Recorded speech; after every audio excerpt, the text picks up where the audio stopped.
In 2018, I first visited Monterey, California. I know that many Americans have mixed feelings about California, but whatever you think about the state, the beauty of Monterey is beyond dispute. After all, it is hard to hate on the ocean, or the silver morning fog, or the blue glowing waves ignited by plankton at night.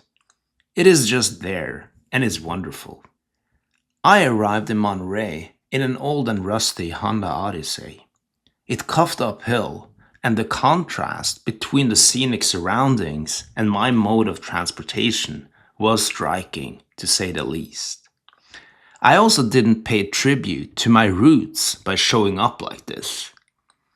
I don't come from old money or anything, but once upon a time, I had an uncle who cruised the streets in a Cadillac. His name was Knut Hovden, and he was the king of Cannery Row during the heyday of the sardine industry. And according to family lore, he was also an altruist of sorts. As the story went, he had donated most of his money to Norwegian churches along the west coast before he passed away. That, supposedly, was why my family never saw a cent of his wealth, and also the reason why I rolled into Monterey in a washed-up 2001 Honda Odyssey. I parked the van and walked down to the aquarium as soon as I got to Monterey. I knew it sat on the old cannery grounds, and I wanted to see if anyone here still knew something about Knut Hovden, and if there were any traces left of him. And yes, there were. Right outside the aquarium, I stumbled into a tiny alley called Hovden Way.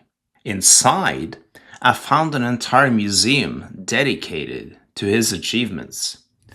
A poster on the wall even said that Hovden had championed the idea of the aquarium back in the 1920s. At the aquarium, I also met a Hovden expert, a man who knew the sardine industry inside out, and he introduced me to a lot of other people who knew a lot about Hovden, even a scriptwriter that wrote a movie script on Hovden. So everything went as planned, better than planned actually. But to my surprise, the stories didn't match what I had heard growing up. Locals said my uncle hadn't donated a penny to any church. On the other hand, they claimed he fled the town in the 1950s with everything he could grab, and that he also had a shady past in Norway. Who was this man? It was hard to know. It is hard to know, even after years of research. The deeper you dig, the more you realize there are many stories inside a story. So this will be a story told by a choir of voices, from Cannery Row and all the way back to Norway. They will all give you their story of Knut Hovden, the king of Cannery Row, and my rich uncle in America.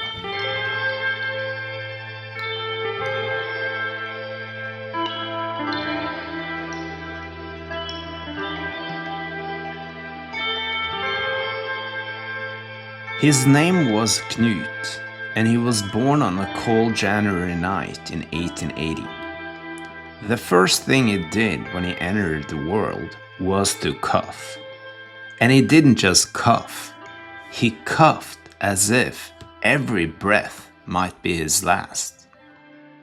Nobody expected him to survive infancy, but the midwife gave him the name Knut, so he could at least receive a proper Christian burial.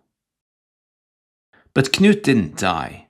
He outlived everyone's expectation, just like he would so many times later in life. This is how the story of Knut Hovden begins, or at least one version of it. What we do know for sure is that he was indeed born in 1880, and that he grew up in a place called Nautnes on an island outside the city of Bergen. Nautnes used to be a traditional coastal fishing village.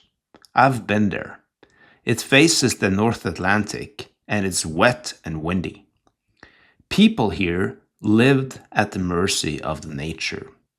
They survived by fishing, and fishing was dangerous. Knut's mother, Agathe, lost her first husband to the sea. And in the late 1870s, she married again to a man named Ole Monsen. Ole Monsen had suffered his own loss. His first wife died shortly after giving birth to a daughter named Johanna. Johanna was my great-grandmother. To grow up in a weather-beaten place with fragile health was no joke. Knut suffered from a lung disease, most likely what we today call asthma. School protocols show that he was often absent from class as a kid. But the records also show that he did well on his confirmation test, where he demonstrated strong knowledge of the Bible. I've been thinking about who Knut was in those early years. I imagine him as a lonely child. I picture him spending most of his time indoors, reading. Once in a while, he walks around on the cold, wet, windswept island. He keeps a handkerchief in his pocket, and he is always coughing. When he coughs so hard that people avoid him. The only ones who come close are the boys who bully him. They tease him for his coughing. Sometimes they steal his handkerchief. They hold him down and show it into his mouth so he can't breathe and coughs even harder. Sometimes he coughs so violently he nearly falls over. Knut's father is a fisherman. But when Knut grows old enough, he isn't healthy enough to join his father at sea. I imagine Knut sitting by the window in his house. He watches his father prepare traps and nets. He keeps an eye on the other fishermen too, noting what gear they bring. As he grows older, he even starts writing things down in a logbook. He collects data on which gear and which fishing grounds that give the best results. Was this really what happened? I don't know. But my sense is that his upbringing must have been transformative, and that his health constraints shaped an analytical mind. If his body couldn't carry him, his mind had to. I also sense that his parents believed in him, and that wasn't a given. Remember, he didn't have the basic survival skills you needed in a fishing village. All the boys here went to sea, and Knut couldn't. Yet his parents sent him the other way. They sent him into the city. The documentation is sparse about his early years, but we actually know more about what happened next. After completing secondary school in Bergen, Knut enrolled at Forsøksstasjonen og Læreanstalten for tilvirkning av fiskeprodukter. This school specialized in preserving fish.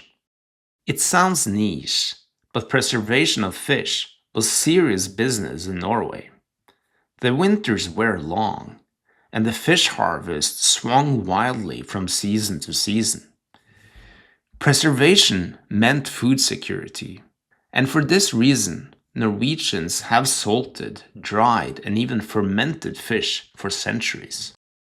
They pretty much did whatever it took to get through winter. In the early 1800s, though, a new method appeared. It promised better food security with far less effort, and it came from a Frenchman named Nicolas Appert. Here is Erik Hennum Bergsagel from the Norwegian Canning Museum. Nicolas Appert was the man who is given credit to have invented canned foods. So basically, around 1810, he found a way of producing, keeping food in a sealed container, and then using heat to kill the germs and bacteria, and then making sure that food could last longer. So it was very groundbreaking because you could suddenly store food that was not available earlier in such a good way. And basically, what they said about his invention was that he made us independent of the seasons. The invention of canning predated Knut Hovden by many decades, but it took time before the idea truly caught on. Norway didn't open its first cannery until the 1840s, and it took another few decades before the fisheries understood the full potential. They also faced some early challenges in scaling up production. In Norway, the canning industry changed in 1879 as a company that was established in 1873, the Stavanger Preserving Company, started producing what they called Norwegian smoked sardines. The problem was that there were seaming machines already for round cans, but there were not seaming machines for square cans. So square cans would be soldered by hand by solderers, and a good solder, he could put the lid on maybe 600 to 800 cans every day. So solderers were very expensive, and they were very sought after in this industry. So lots of mechanical people would try to develop a functional seaming machine for square cans. The first that was really popular and functional was Sir Oppsal's canning machine. And this was a seaming machine that could put the lid on roughly 5,000 cans every single working day. So roughly 500 cans an hour, which is roughly the same number as a soldier could do for one day. So this machine really changed the industry. But at the same time, a man called Henrik Jørgen Reinhardt invented another seaming machine. And that was even better because his machine could close the lids on 10,000 cans. And this was the machine that really revolutionized actually the sardine industry everywhere in the world. By the turn of the century, Norway's west coast, and especially Stavanger, was leading the way in canning innovation. Yes, quite a lot of different things happened. The same man that invented this first seaming machine, Sir Oppsal, he also invented a sort of a mold that you could press one square can out of one tin plate in one go. Also, earlier it would be soldiers making each and every can 7 steps to make one can by hand. So one of these machines could produce nearly 20,000 cans every single working day. Also, a thing that we don't really think of that much is the opening mechanism. Because in the early days, when you had the handmade sardine cans and so on, you were actually advised to bring a hammer and a chisel or a knife to open your canned products. And but also some other men, they would invent this opening mechanism where they would make this thing in the lid. And, well, some of the listeners can probably remember the sardine key that you used to roll the cans open with. And that was also an invention. Knut Hovden was a student in these times of rapid innovations. And I'm sure he read everything he could get his hands on about the new seaming machines and can openers that came out of Stavanger. At school he studied chemistry, physics, natural history, statistics, and accounting. And he learned how to salt, smoke, and can fish. The school only ran for 4 months a year, and while he was still a student, he worked for a steamship company in Bergen. He rose quickly through the ranks and became a supercargo on one of the company's steamships. We know that he often traveled to Shetland to buy herring, and for short periods he also lived in London and in Liverpool. According to Kjell Dovøy, who wrote an excellent article about Hovden in 2006, Hovden also received a stipend in 1900 that allowed him to go to Shetland. In 1901, he wrote a report about this journey in Norsk Fiskeritidene. I have read this article myself. It is detailed and observant and tells about the fishing industry and the cultural heritage of the Shetland Islands. And it seems like the article got some recognition, because in 1902 he received another stipend. This time he went to Germany and England to study coal smoking and hot smoking. Driven by curiosity and a hunger for new ideas, he also went to France, the birthplace of canning, to study sardine production there. Then, in 1903, Knut once again found solid ground under his feet. He moved to Ålesund, on the northwest coast of Norway. I imagine that he at this point in his life wanted to open his own cannery. I think he wanted to make his parents proud, and perhaps also annoy his old bullies. So the cannery would be in Bergen, or even in Nautnes. This way, his old bullies would one day have to line up to deliver their fish. I picture him fantasizing about having the same power over them that they once had over him. If he bought their fish, they would manage. If he didn't, they wouldn't. That would be his revenge.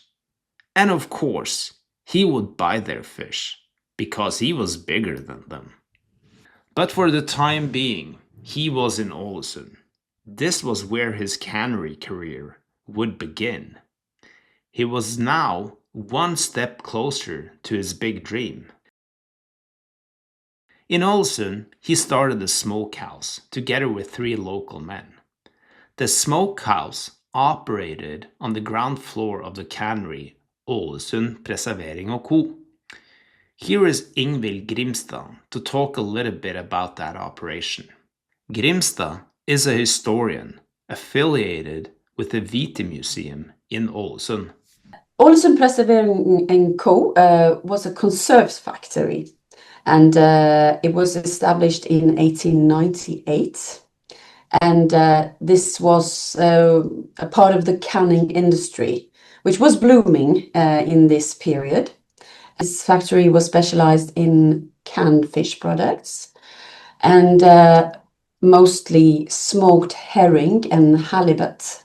By 1904, Knut Hovden was the superintendent of this smokehouse. And on a Saturday, January night that year, he was alone in the smokehouse. He placed some pork on a rack in the oven. A small flame was burning in there, and he let it burn, thinking that the pork would be ready by the next day. He left the door to the warehouse open and walked home. At 2 o'clock in the morning, he woke up to the public fire alarm. Shortly after, he saw the sky glowing red above the cannery. Knut ran down there, and the closer he got, the clearer it became. The cannery was indeed on fire, and it had erupted on the worst possible day of the year. There was a hurricane, and it was a southwestern wind, and everybody living in this part of Norway know that a southwestern storm is very, very bad. This night, it was particularly bad because the hurricane winds carried the flames with them, and the fire brigade was up against an unbeatable force. They rushed to try to stop the fire in the factory, but they soon realized that the wind sort of brought the flames to different spots. Ålesund was, and still is, a city spread out over several islands.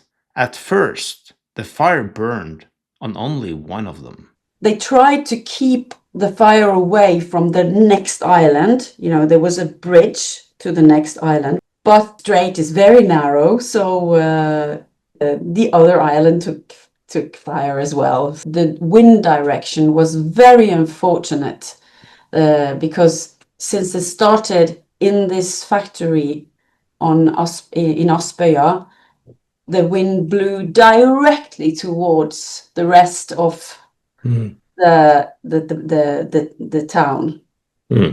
So kind of swept all the houses. Fire reports and witness reports tell about chaotic scenes. Mothers and fathers ran out of their wooden houses with valuables in their hands and children around their necks. Young people lifted the elderly onto dollies and pulled them up the mountainside.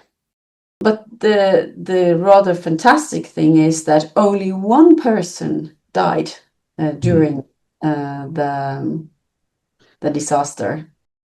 What was not that fantastic was that 9,000 people all of a sudden were homeless.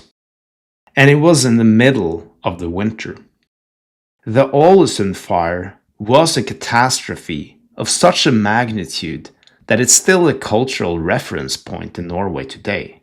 Not since the fire in Ålesund is the proverb, and it really states how important and how big this event was at the time. It was the biggest natural disaster in Norway until then. And, since an entire town was completely destroyed. Help came to Ålesund from afar. There was food and clothing. Even a ship with cabins arrived, so people had a place to sleep.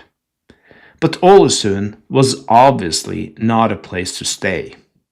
Those who could walked inland, hoping relatives would take them in. Those who couldn't had to leave town. Hovden was among them. But he didn't just leave Ålesund. He left Norway. Only a few weeks after the fire, he boarded a ship to America. In later years, Knut Hovden said he left Norway for health reasons. And as we have touched on earlier, he did indeed have health issues. But was that the real reason why he left? Or did he want to avoid charges and police investigations? Before Hovden left Ålesund, though, he was indeed called in for questioning. The interrogation was also reported in the local newspaper Sunnmørsposten on February 24th, 1904. During the testimony, Hovden said that the ovens in the smokehouse where he had smoked the ham were fireproof and that no sparks could jump from them. He also said that a water tap had been left open and that the floor was wet. He further stated that he had run down to the cannery that night and carried out the safe. At that point, the fire had not yet reached the warehouse, he said. In passing, Hovden also mentioned machinist Andreassen. Andreassen was an infamous drunk, known for throwing after-hour parties at the cannery. Hovden mentioned that Andreassen had changed clothes on the night of the fire, according to the stoker Vadset's wife. Wasn't that strange behavior?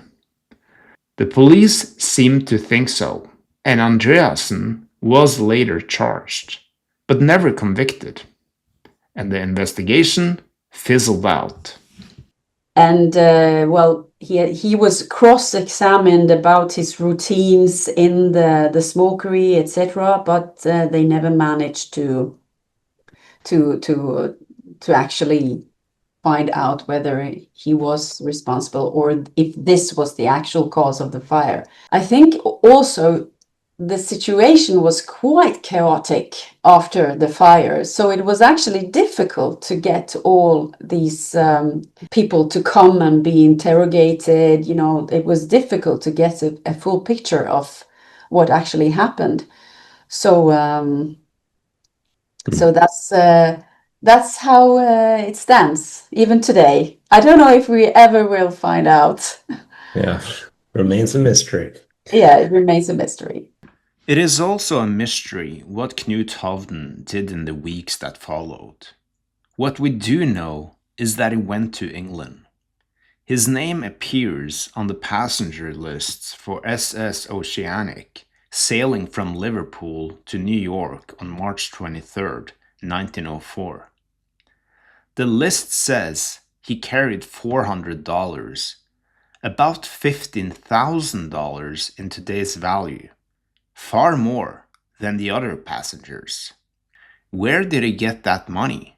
From the hard work as a supercargo? Or from the safe he saved from the fire? Well, we don't know. And what was his plan at this point?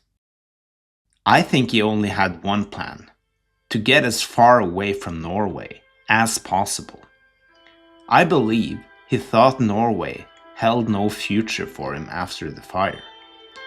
Even if he wasn't guilty, he was the smokehouse manager. His name would always be tied to the disaster.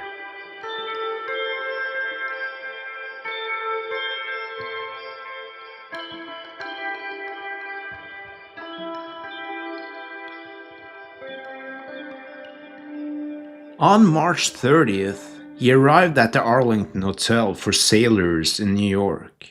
From there, he headed west. In Chicago, he met a man named Alfred Booth. Alfred Booth had a cousin named Frank Booth who ran a cannery in Monterey. Hovden was told to contact him if he ever went that way. And he would do exactly that. But first, he went to the small town of Kalama in Washington. Kalama lies at the mouth of the Columbia River. There, Knut Hovden bought a few wooden sheds and started a smokehouse. He purchased whole salmon, smoked them, and sold them for 5 times the purchase price. Business was good, but his lungs didn't like the damp climate. Later in the fall, he moved south towards San Francisco. Some sources say he ran an operation in the city for a little while. Others say he went to Arizona to recover from asthma. What is certain is this: he arrived in Monterey in 1905. Monterey must have been an interesting place back then. It already had a long and unusual history. Before the Mexican-American War, Monterey had been the capital of Alta California. For decades, the Monterey Bay had drawn people from all over the world. To Knut Hovden, Monterey must have felt like a tiny world of its own. Yes, it was small compared to San Francisco or New York or Chicago, but still, it had its China Point, a tortilla flat, and even a spaghetti hill. It even had the famous Hotel del Monte, where presidents and celebrities played golf and spent their holidays. On the beach, you could see Portuguese whalers spearing humpback whales. And you could also find Japanese divers hunting for abalone. The town had it all: Spanish people, mestizos, and now, suddenly, a Norwegian. And it had fish, tons of it. Not only salmon, but also pilchards, also known as California sardines, 20 to 30 centimeters long. They came into the bay seasonally, and most of this fishing happened at night. When a school of sardines was close to the surface, they gave off a glow which made them easy for the fishermen to locate. I picture Hovden standing on a cliff under a cypress his first night in Monterey, watching the glow spread across the water. The next morning, he walked straight to the city's only cannery, Frank Booth's operation. Booth first arrived in Monterey in the 1890s. He started a few different operations, but they all folded for different reasons. But by 1905, he was up and running again. He now operated Monterey's first real cannery. He canned salmon, abalone, and sardines, depending on the season. I picture Knut knocking on the door, telling Frank Booth in a heavy Norwegian accent, "My name is Knut Hovden. I can everything." I imagine Booth giving him a tour, first in a boat on the bay, where an old fishing line dips and rises in the swell. This is not the right kind of fishing method for this kind of fishing ground, Hovden thinks. That kind of curtain net would be better for a river. Later on, Hovden gets a tour inside the cannery, where there are no seaming machines. Instead, he sees workers work with tin snips and bolts. Hovden is not impressed, but he sees great potential. Now, you're gonna hear from a man named Tim Thomas. Thomas is a tour guide in Monterey, and he has written several books on the Monterey waterfront. The first time I met him, he was walking down Cannery Row with a rubber sardine in his back pocket. And he told me about the immediate impact Hovden made after he showed up on Frank Booth's doorstep. And in those days, everything was pretty much done by hand. Boats would come in to pull the fish off the boats, these little baskets, bring them onto the back behind the cannery, bring them on these racks to dry, would walk them to the cannery. Everything was hand packed to the point where they're actually hand soldering every can. It was a really slow process. And then Hovden was hired by Booth in 1906. And Hovden, of course, came from a fisheries college in Norway, had experience working in canneries in Norway, brought in new technology. He brought in the idea of using commercial dryers and sealing machines and really speed up the process. But Hovden didn't just see room for improvements in the processing and canning. He also saw potential in how the sardines were caught and delivered. He started to work with a man named Pietro Ferrante and other Sicilian fishermen who came down from the Sacramento River. Here is another voice from Cannery Row, Michael Hemp. Hemp has written what is arguably the most important non-fiction book on the sardine industry. This interview was recorded in 2018. The Sicilians had this wonderful net that revolutionized. I mean, they started delivering, tons of fish to Booth and Hovden. That really was the turning point when they came and started using, the better boats like the Monterey Clipper and the big barges and the lighters, and could bring a couple hundred tons of fish to a cannery in one day. That was really a big change. Knut kept himself busy, improving almost every stage of the canning process. But there were also major changes in his personal life. In 1909, he married Marie Emma Sigurd from Leipzig. The wedding took place in London. How did this come about? Where did they meet? We don't know. My guess is that they met when he received a stipend as a young student to study the canning process in Germany. Maybe they remained pen friends in the years that followed. Perhaps Knut got bolder as the distance between them grew. And perhaps he asked her to come to Monterey. Maybe he described a little town by the Pacific, where there were pelicans and the sea otters were floating on the water, hand in hand. "Come join me," I imagine him writing. And in the end, they got married in London, and she came to Monterey.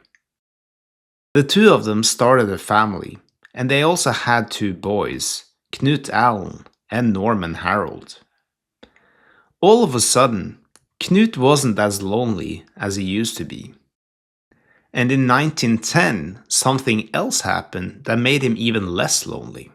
This was the year that Knut's younger brother, Ole, arrived in Monterey. And Ole was an inventor. just like his older brother. Before coming to Monterey, Ole had run a smokehouse in Nautnes. And Ole arrived with ideas, and probably with fresh knowledge of the canning industry in Norway. Together, the two brothers exploded with creativity in the years that followed. In 1910, they introduced a new and improved seaming machine. Shortly after, a fish drying machine hit the factory floor. Then they built a mechanical sardine cooker, and then a cleaning machine that cut off the head and tail of each fish. I imagine the two brothers sitting in a shed by the Monterey waterfront, sketching and building all day. They churn out one innovation after another, and every new innovation scale up production. And record numbers of salmon and sardine cans roll off the factory floor every year. But there was one problem. Nobody really seemed to care much for the California sardine. The California sardine was big and chunky, not like the Atlantic one, people thought. And the increase in supply wasn't really matched by demand. But all of that changed in 1914. And what happened in the world in 1914? World War I. Yes, World War I, as Tim Thomas rightly points out. All of a sudden, Americans couldn't get their small, delicate sardines from the Atlantic anymore. There were sardine canneries in New York State, a name, but those guys couldn't fish because there were German submarines out there in the Atlantic. And that's how Monterey became the sardine capital of the world. As the war progressed, American soldiers needed nutritious food, and the California sardine, also known as the pilchard, became the solution. Cannery Row's wartime production grew from 75,000 cases in 1915 to 1.4 million cases in 1918. And Cannery Row, officially called Ocean View Avenue at the time, changed rapidly. One cannery after another popped up. Newspaper stories from the 1910s also show that Hovden kept experimenting with new ideas. He wanted to can squid, anchovies, even jackrabbits. I picture him walking through Booth's cannery with a head full of ideas. He carries cans and prototypes he and Ole have been working on into Booth's office. Sometimes Booth is impressed. Other times he is intimidated. I can figs, Hovden says. I can apricots, crabs, oysters. I can anything, he says. Yes, you can, Booth replies. But as the years pass, the workers start whispering. They say Hovden is the brains of the operation, and Booth the old pushover. Booth doesn't like it. Was this how it went down? I don't know. What is clear is that they had their differences. And apart from canning, they differed a lot over something called reduction. In this context, reduction means turning fish scraps into byproducts, such as fertilizer, fish meal, fish oil, and other products. Hovden saw huge potential in this. Booth hesitated, and in the end, their differences became too large, and Hovden started his own cannery. Two main reasons for Hovden leaving Booth. First of all, that Hovden was a very, very ambitious guy, and he wasn't going to work for somebody he disagreed with. But Frank Booth was very, very slow to get the idea about the value and money that could be made in reduction. He just wasn't interested in pursuing that with any vigor. And of course, Hovden, I don't know, he may have been, his work may have been based on a percentage, and if Booth wasn't interested in selling, reduction products, maybe Hovden's percentage wasn't going to be as good as it should have been. I don't know what the pay arrangement was, but very clearly Hovden saw that there was a lot of money in reduction.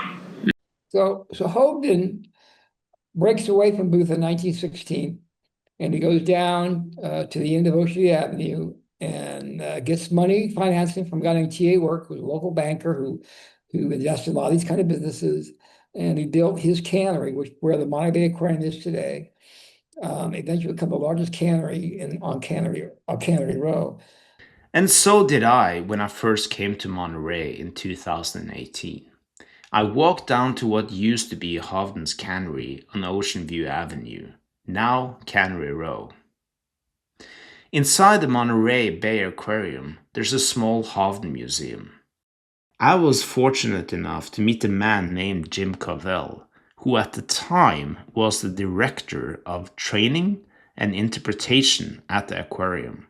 He showed me the ins and outs of Hovden's old operation. So each cannery had a steam whistle, and they all had their own pitch and whistle signal. Yeah. And so if you worked for the Hovden Cannery, you knew when you heard that Hovden whistle blow, you had 30 minutes to be at your station and ready to work. And if you didn't, somebody else would be at your station. They got hired to work today, and you weren't going to go home with money in your hand. So that's the whistle. Hovden didn't just have his own whistle. He also built his own brand, Portola. The name came from Captain Gaspar de Portola, the man who led the Portola expedition into California and laid the foundation for Spanish rule here. The Portola brand became world famous.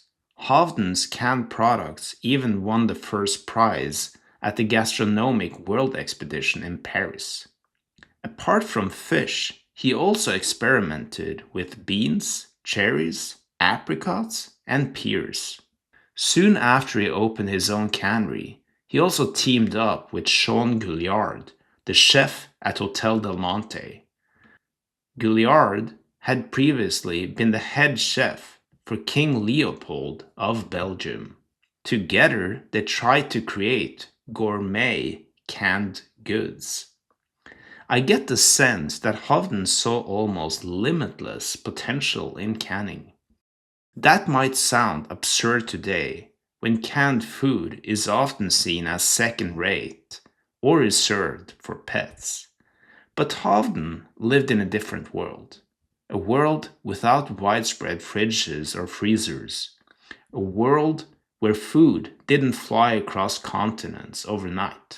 Back then, canning looked like the future, and I imagine it felt like magic to him.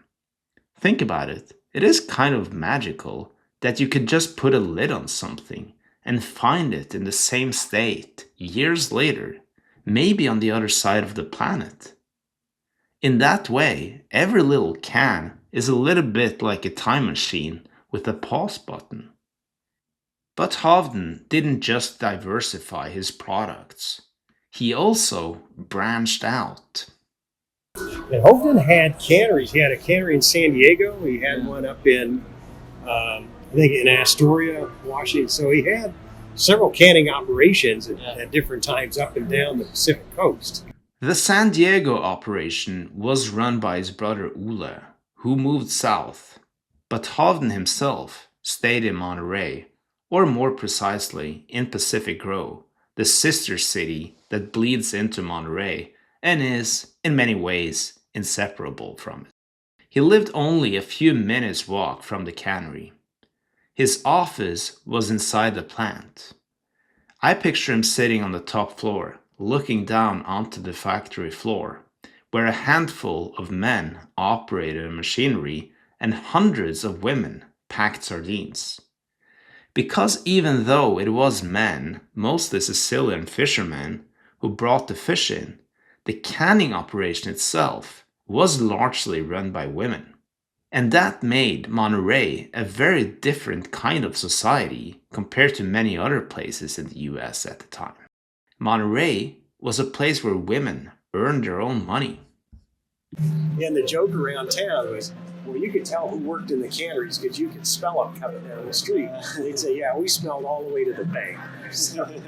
And while we're on the subject of smell, the smell always clung to the sardine industry. In the early days, before reduction, it was already bad. The canneries dumped head, guts, and tails straight into the bay.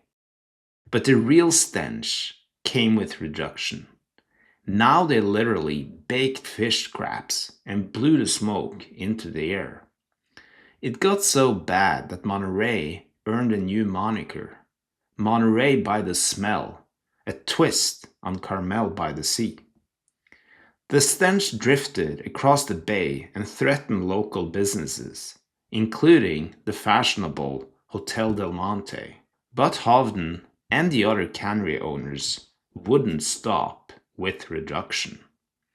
They arguably couldn't stop, because when World War I ended, the Atlantic canneries came back online, and the appetite for Pacific sardines collapsed.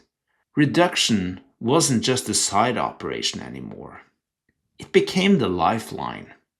It was way more profitable, and it was less labor intensive. And it kept the canneries alive. Two-thirds of Monterey sardines never saw a can, is how I put it. Four or five men could run a reduction plant and make a cannery owner far more money than a whole cannery full of cutters and packers and machinists and warehousemen, making a product that Americans didn't need.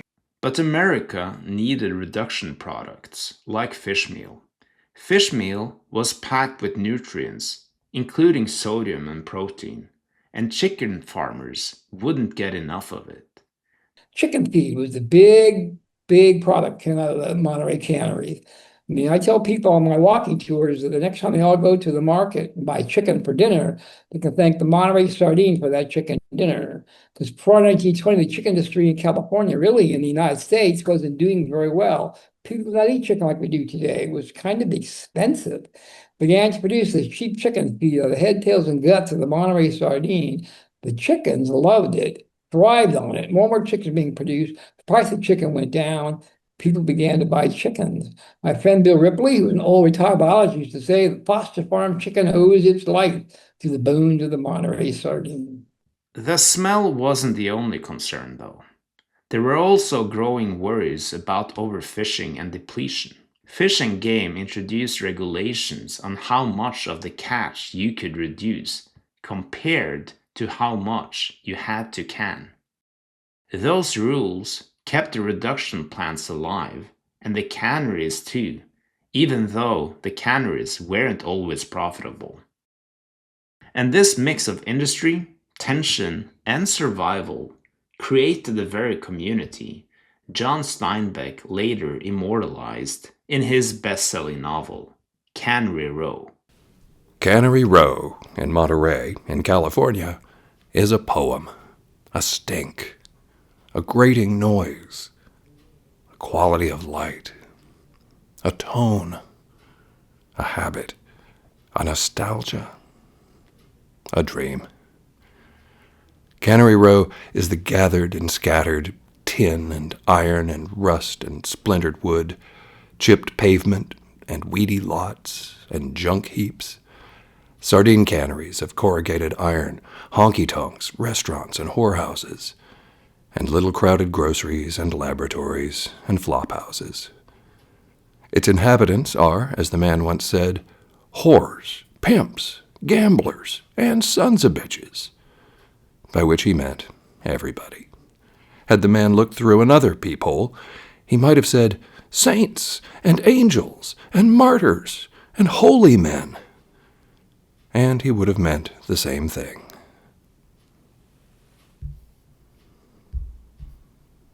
Who was Hovden in this universe, you might ask? Was he a saint, a gambler, both, or something worse?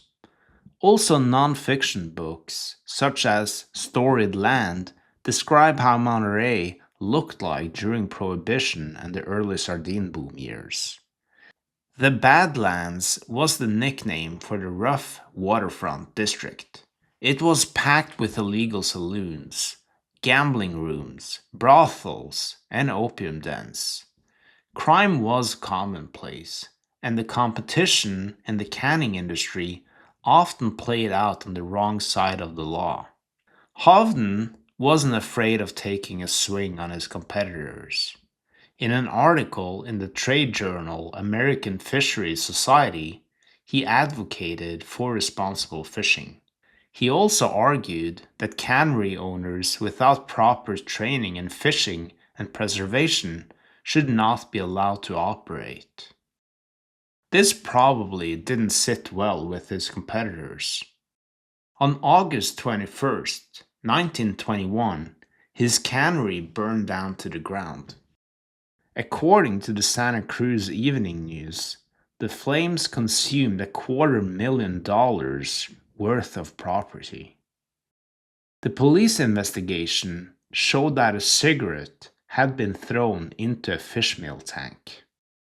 The loss was valued at $225,000. Hovden was insured for only $80,000.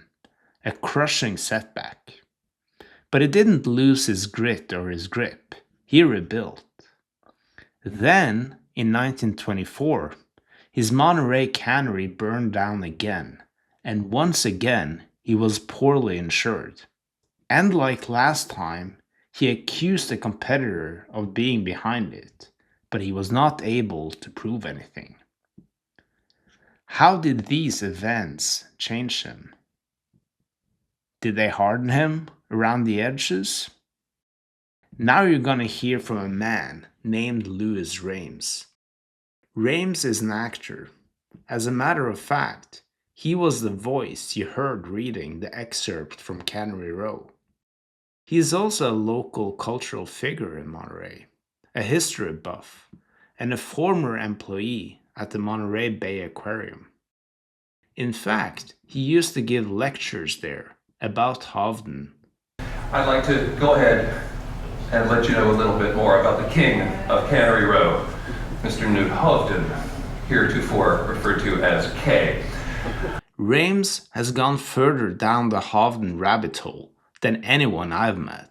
When I first began researching Hovden, digging through newspapers.com and other archives, I kept noticing in the download logs that someone had been there before me, and that someone was always Rames.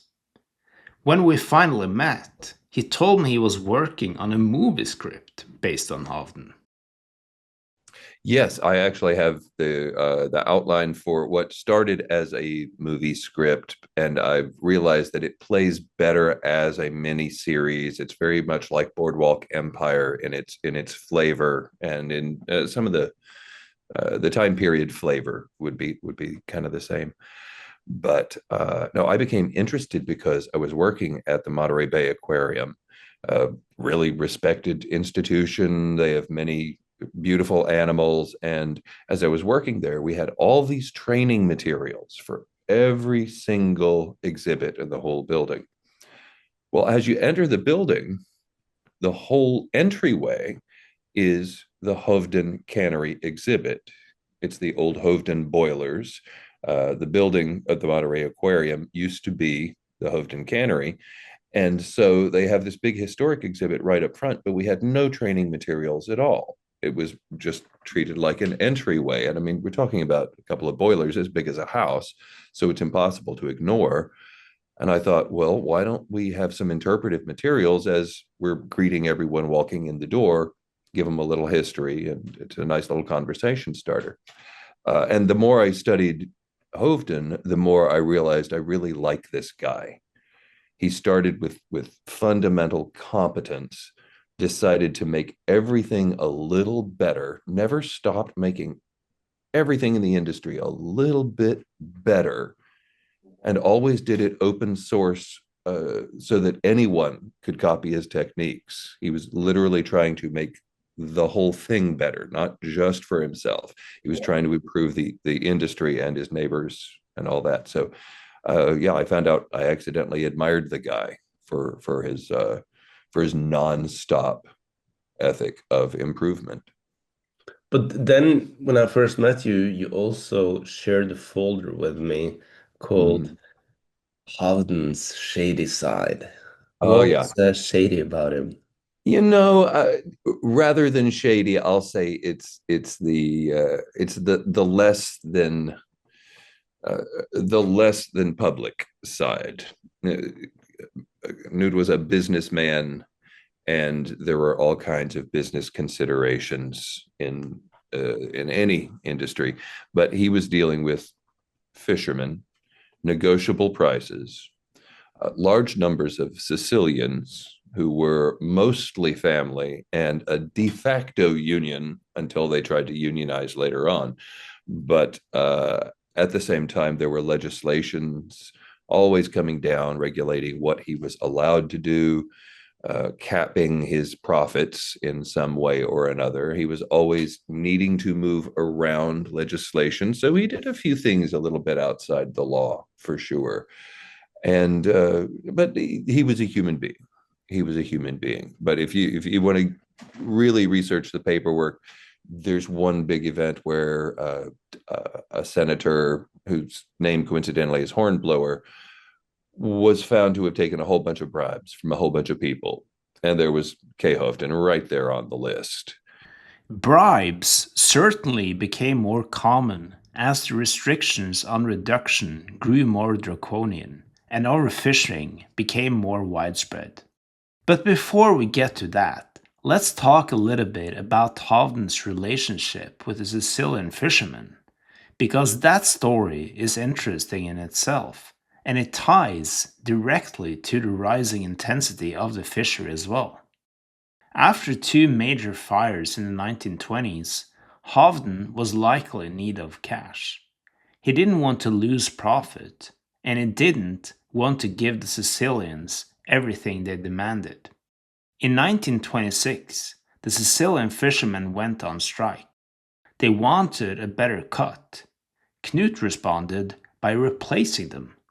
Here is Michael Hemp again. During this intractable strike, Hovden sent to San Pedro for a couple of his tuna boats. He already had his company had already opened a cannery in San Diego, and he sent for a couple of his big tuna boats down there, and they were big in those days. The first purse seiners that came up were the Mariposa, the Admiral, and the Mariposa. It was like 60 feet long, something like that, instead of 40. It was a piece of work. It was just a beautifully designed fishing system. And those nets, the purse seine nets in Monterey, were typically about a quarter-mile long and 200 feet deep. Oh, really? And 200 feet deep. And that was the revolution in Monterey. But it was a revolution that arguably both Monterey's fish ecology and the Sicilians had to pay for. At least in the short term for the latter group, because the Sicilian crews eventually caved and accepted Hovden's prices. They even went on to buy purse seiner boats themselves. Later on, as I worked on the Hovden story, I met the son of an old fisherman. He told me that, despite all the fights over prices, there was a certain mutual respect between Hovden and the Sicilian fishermen. First of all, he was well respected. Okay, a lot of he knew how to talk to the Sicilian men and the fishermen, and he knew. And once they had that respect going, and he liked you, they ended up liking him. Yeah. So they would do anything for him, Yeah. Plus, they don't want to lose their chance, as they call it. See, they call it chance. Yeah. Was the word chance. I remember my father mentioned the word chance. Oh, they got to give you a chance. They give you a chance. They don't give you a chance, then you're out, Yeah. The man you just heard from is Bert Coutinho. He's a well-known chef in Monterey and the founder of the restaurant, the Sardine Factory. Coutinho's father fished for Hovden for more than 35 years, and among all the people I've spoken to, Bert Coutinho is the only one who actually met Hovden in person. I was just with my father when I met him, and we went over to the office, and he was there, and my father, of course, you know, he got up as soon as he saw my father. He came over, and my father was talking to him, as I remember, about, he wanted something about the fish, something about trying to get bigger size fish, because the fish were getting smaller. And he says, Paul, we need to get bigger fish. My father, you know, who didn't really speak English, you know, broken English, you know, more Sicilian. And he said, Mr. Hovden, you want the fish this big or you want it this big? He says, I want it this big. As the fishing boats and nets got bigger, the fish got smaller. That was one of the early warning signs. And Coutinho's father once owned one of the purseaners. This is my father's boat, which is a small purseaner. It's about 38 feet long, called the Santa Rosalia. And he used to carry about 16 ton of fish in the hole, 2,000 pounds on this side, 2,000 pounds on that side, and that'd practically be underwater when they had a full boat. And they used to go and load it, the canneries, in a fish hopper. So you know what a fish hopper is? Yeah. The fish hopper was one of Hovden's great inventions. The purseaners were simply too big to navigate the shallow, rocky waters right up to the canneries. So Knut, probably with the help of his brother Ole, came up with a solution. He built an offshore offloading station where fishermen could dump their fish. The hopper was typically anchored a few hundred feet offshore. It had a funnel and a suction system with long steel pipes running to the cannery. So shortly after the catch was dumped in the fish hopper, they were sucked straight into the factory. Coutinho also told me that things like this was the reason why the Sicilians respected Hovden. They knew that he was always ahead of the curve. My father said that because of Mr. Hovden, Cannery Row was a success, and a lot of the other canneries owners want to emulate him in so many ways. At its peak, there were 16 canneries on Cannery Row. The other cannery owners emulated Hovden by hiring fishermen with purseaners, and by doing more and more reduction. With that came pollution and a growing fear of depletion. But here's the paradox. Monterey wasn't just a cannery town in those years. It was also becoming a center for marine ecology. California Fish and Game had been worried about overfishing for a long time. And on the Monterey Peninsula stood Stanford University's Marine Laboratory, the Hopkins Marine Station. And one person there, in particular, sounded the alarm. Frances Clark was a fish and game biologist. She was way ahead of her time. She was the first person within fish and game to receive a PhD, which she got in 1925. At that time, they weren't sure what to do with her, so they made her a librarian. But she wanted to run all the fighting programs that Fish and Game did in California. 1936, she started a very aggressive sardine tagging program where they were tagging sardines. And they go out in the bay to get the fish from the fishermen, or they caught them themselves. They run them to their boat. She'd weigh them and measure them and sex them. And then she would take a scalpel and open that sardine up underneath this little anal fin. And they didn't hurt the fish. And they put a little metal tag into the sardine, and they dumped it back into the bay. And then she had installed in all the reduction plants these big 50-pound magnets. And then once a week they go through and pick up all the stuff the magnet picked up. Frances Clark didn't just monitor the fish stocks. She also issued recommendations. One of them was to cut the catch in half. And she wasn't alone. A new generation of writers and intellectuals echoed her. John Steinbeck would soon write novels that between the lines preached environmental awareness.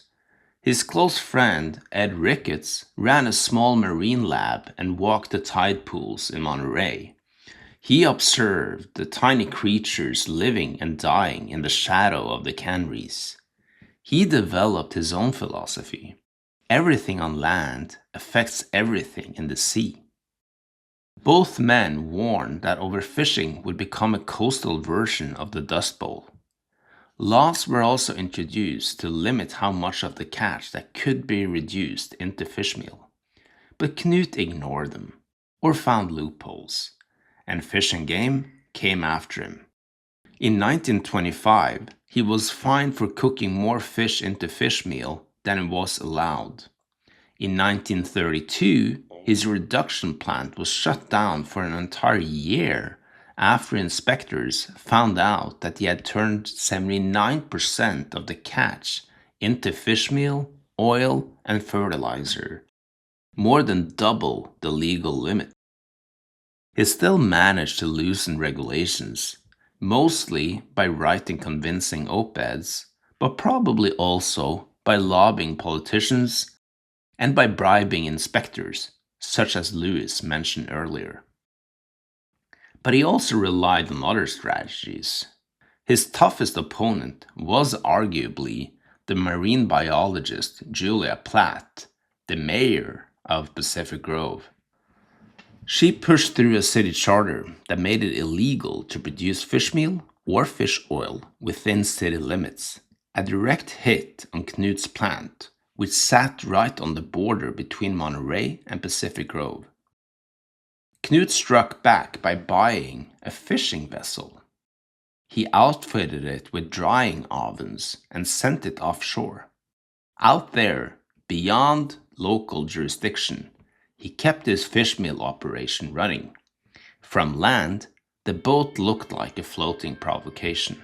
It had massive barrel-shaped ovens, a tall smokestack, and the silhouette of a middle finger.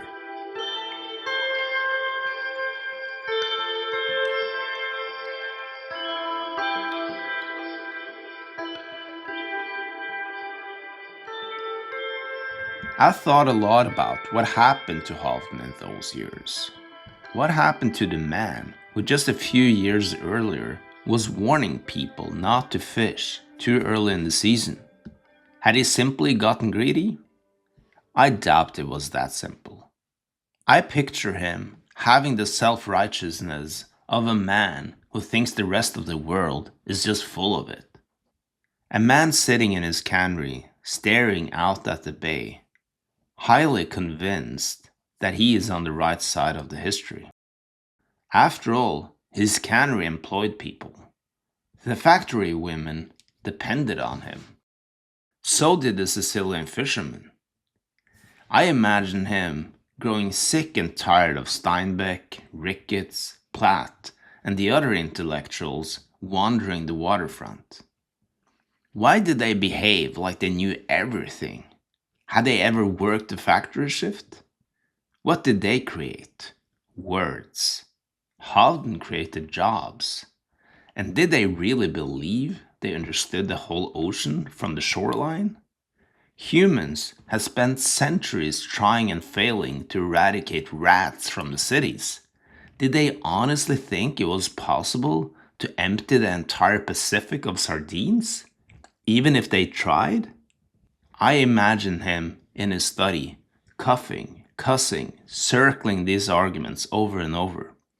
And I imagine him becoming increasingly insulated. His brother Ole had lived in San Diego for decades now. Ole was active in the Norwegian community down there, and he kept in touch with his family back home. He even visited Norway every year, and often hosted relatives. My grandfather, for instance, and his brother stayed with Ole for a couple of years in Southern California. Knut, to our knowledge, only went back to Norway once. He was a member of the Norwegian club in San Francisco, but it was a long drive up there, and I doubt that he went there very often. But the most devastating blow came in 1937. That was the year Hovden's marriage collapsed. Marie Hovden not only left him, she denounced him. A Monterey Peninsula Herald article reports that she filed for divorce and accused him of cruelty towards her and their sons. She demanded $600 a month, custody of the boys, support payments, and half the community property, which was valued at around $500,000. And she also asked for $5,000 for legal fees. Reading the newspaper clippings from the late 1930s, it feels like Hovden was living a very stressful life. He was at war with Fish and Game, Pacific Grove, and his own wife.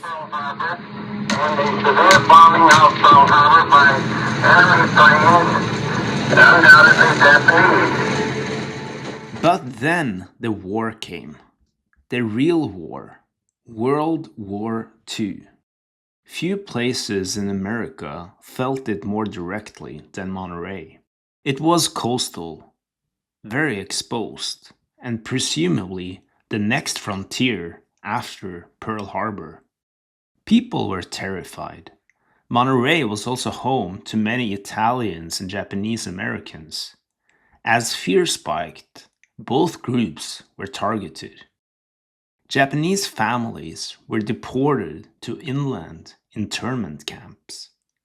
Sicilian fishermen were also forced to move to the east side of Highway 1. The sardine industry felt the shock in every possible way. Factory workers were drafted, and whole crews vanished from the factory floor. And yet, paradoxically, World War II became Knut Hovden's best period. When the war came, he finally got some peace and quiet, actually. After Pearl Harbor and America's entry into the war, the demand for canned food exploded. Hovden signed valuable military contracts, and suddenly his business was patriotic. In the 1944-1945 season, fishermen pulled up 240,000 tons of sardines, enough to produce 1.7 million cases of canned fish. The local newspaper wrote a flowery piece on Hovden. They claimed that Knut Hovden had forgotten more about sardine fishing and canning than his competitors would ever learn. They wrote that Hovden alone accounted for 12% of California's exports.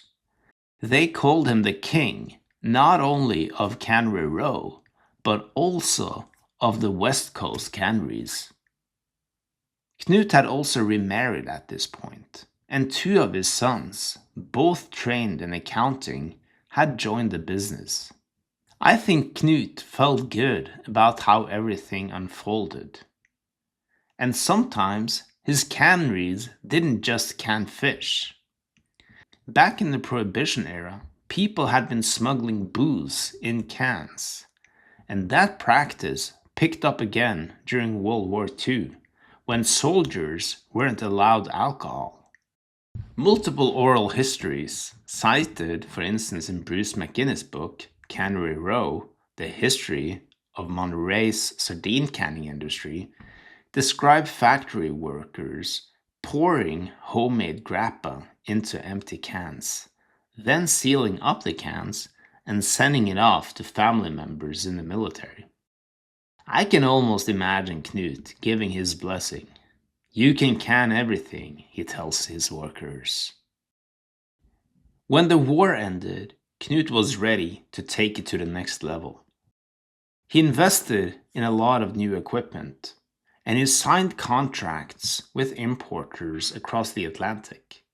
And from now on, his products were flown by airplane.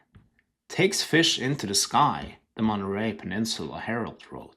But things changed quickly, and not for the better in Hovden's case.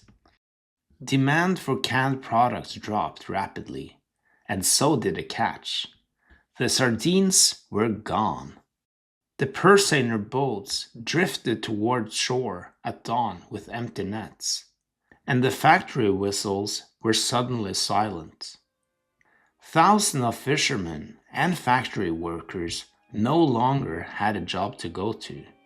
The decline has since been portrayed in a number of books and movies. I was wondering, do you know of any work around here? Not offhand. Hadn't been much since the canneries were closed. There not any of them running? I mean, this is Cannery Row, isn't it? Yeah, we still got plenty of cans to prove.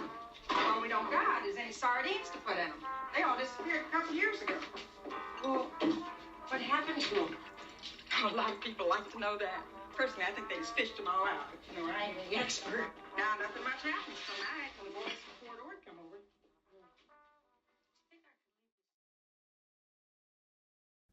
Bert Coutinho worked on his father's fishing boat as a young boy.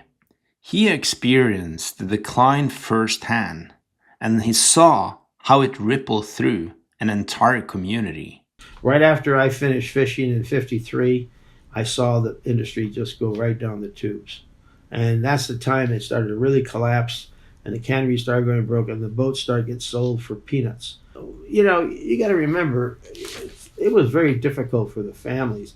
They depended on fish being their livelihood completely. Mm-hmm. And when that began to dry out, and all of a sudden, you know, how are you going to support your kids through school, and how are you going to support your family, and what else jobs can you do? There was another industry here that existed. Mm. Let's face it. I mean, Carmel was what it was, small community at the time. Pebble Beach was very exclusive, very minor group of people lived there. Everybody still lived here, and some people had to move away.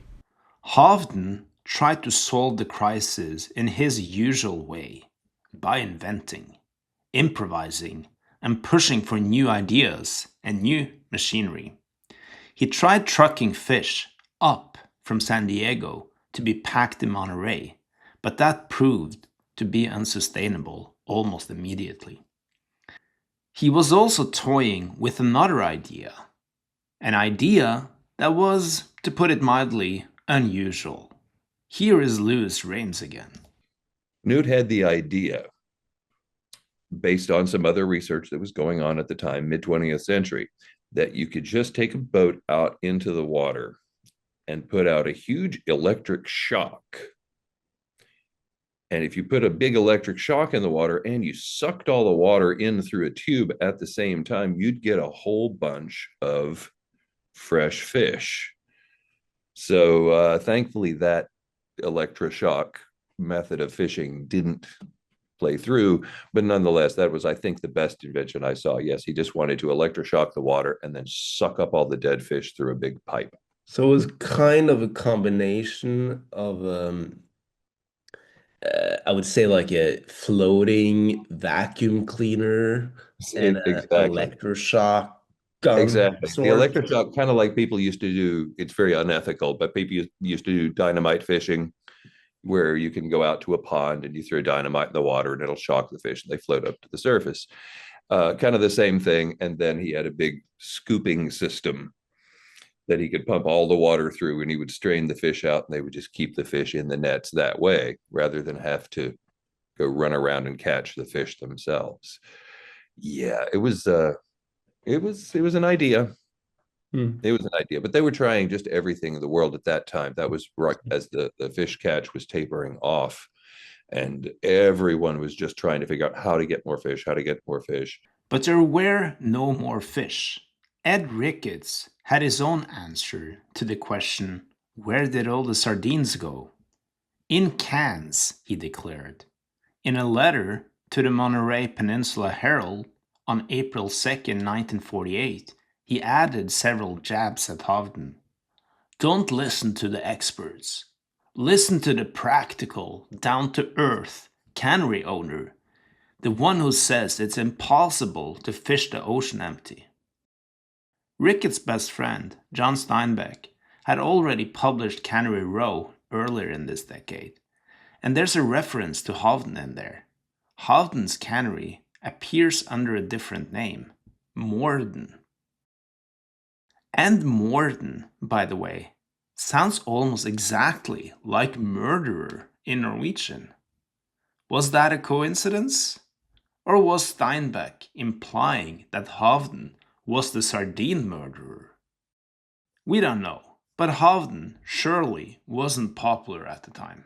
Many people blamed him for the depletion, and some people still blame him. Here's Michael Hemp again.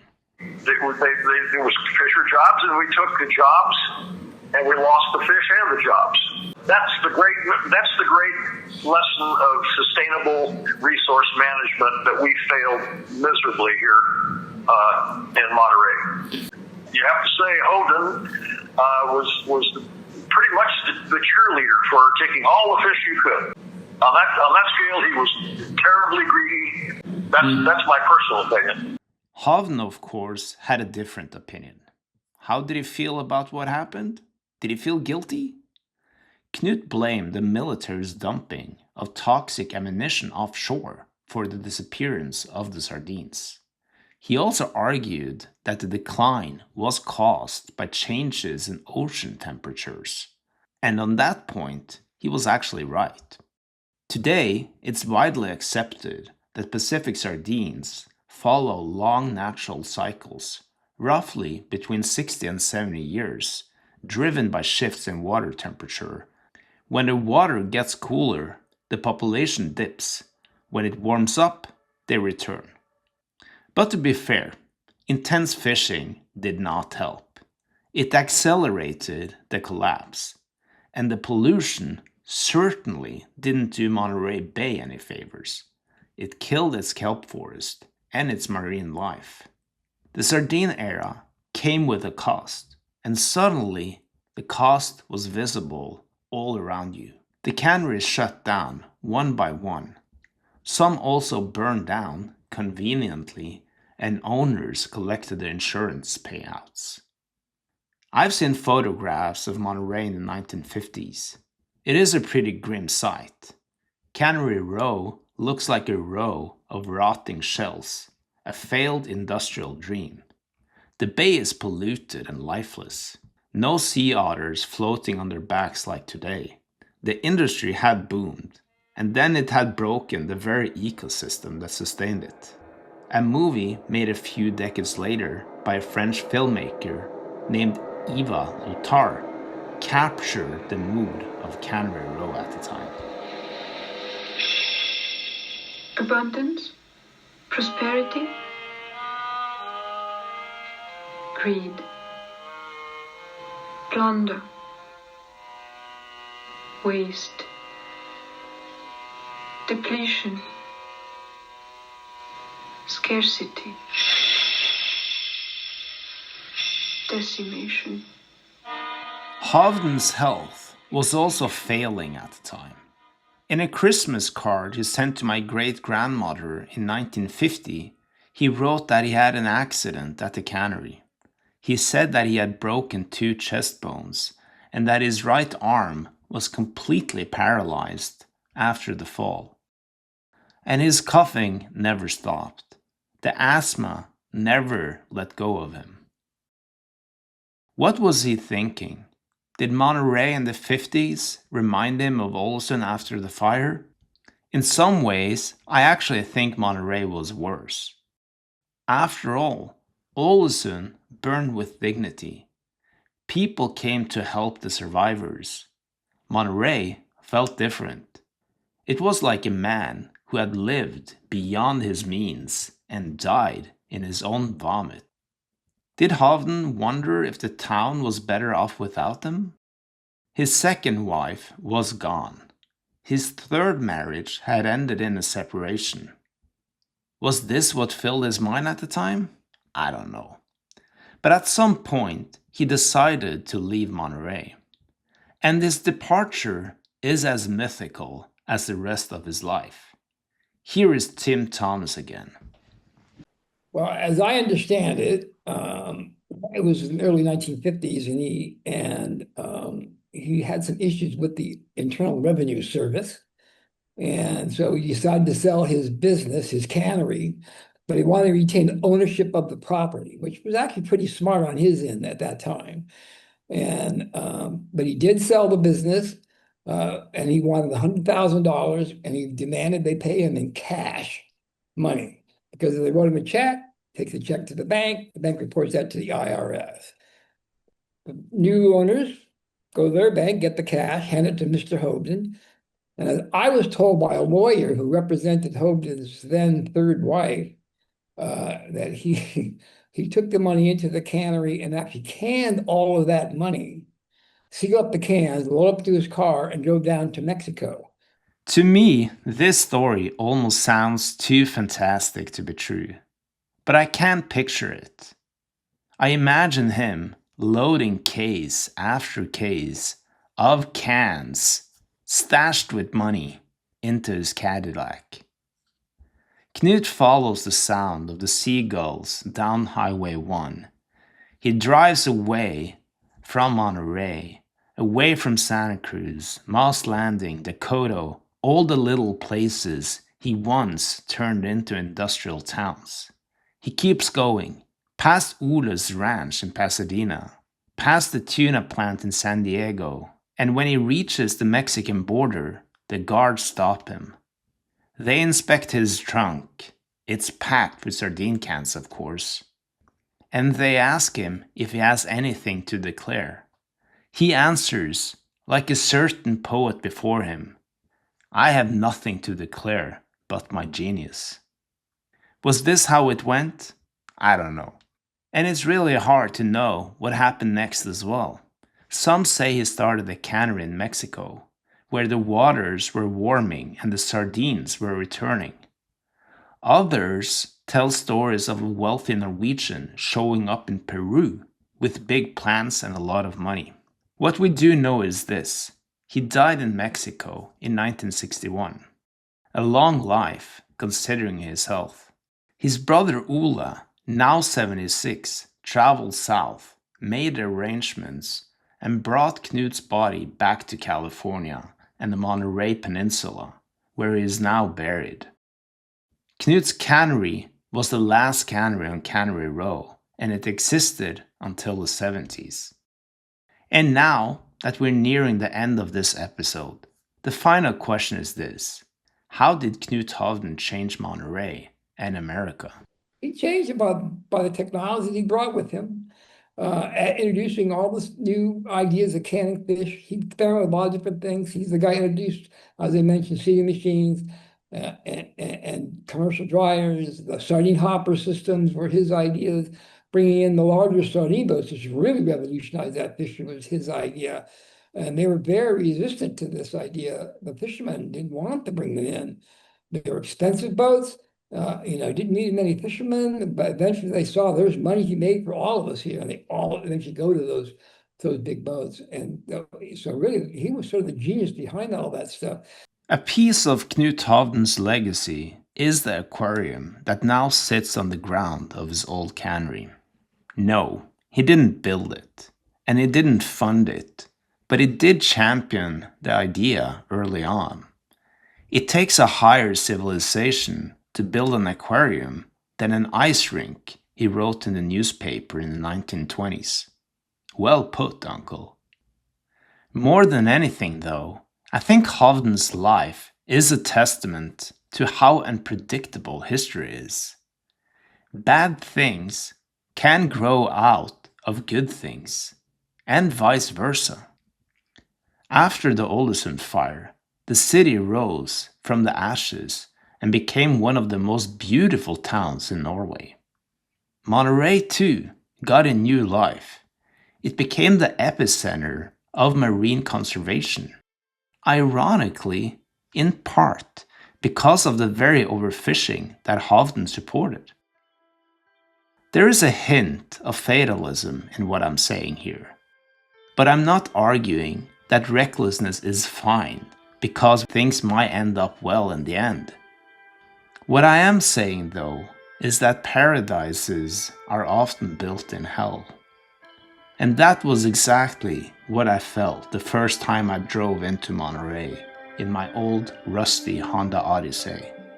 When I saw the ocean, the orange cliffs, the whales, and everything. This is paradise, I thought. This is actually as close as you get to it.